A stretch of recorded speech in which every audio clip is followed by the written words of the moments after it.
They are the biggest anti-government protests Turkey has seen in a decade. An explosion of anger, exacerbated by the Turkish police, who've been criticized for their excessive use of force.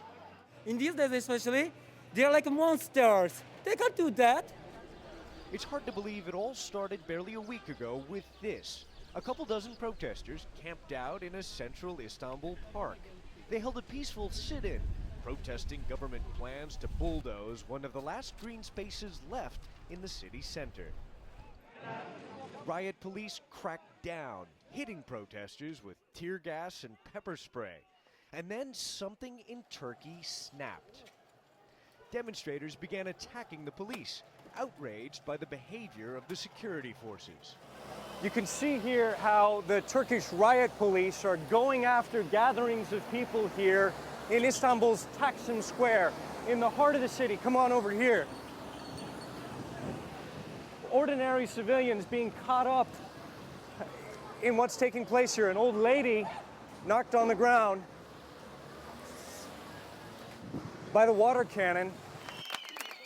Suddenly, it wasn't about the park anymore. It was about the Prime Minister, Recep Tayyip Erdogan.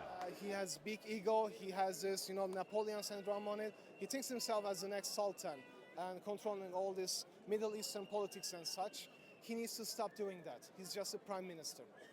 And he needs to remember that we people elected him.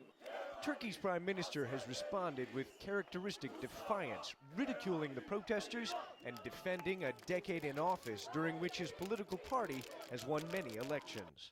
Tayyip Erdoğan diktatörmüş. Tayyip Erdogan is a dictator?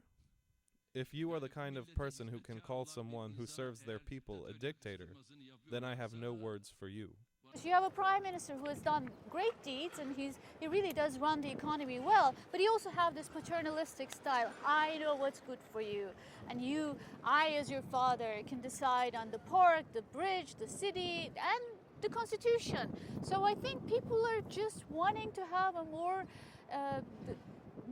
inclusive form of democracy in Turkey. Saturday afternoon, riot police withdrew from Taksim Square, leaving behind burned out vehicles and allowing the demonstrators to help clean up the mess. But the retreat from central Istanbul didn't stop the protests. Pre-dawn clashes erupted in other parts of Istanbul on Sunday and spread to the Turkish capital and the port cities of Izmir and Adana. In Istanbul's Taksim Square, demonstrators have been celebrating. Events have moved so quickly, no one here really knows what will happen next.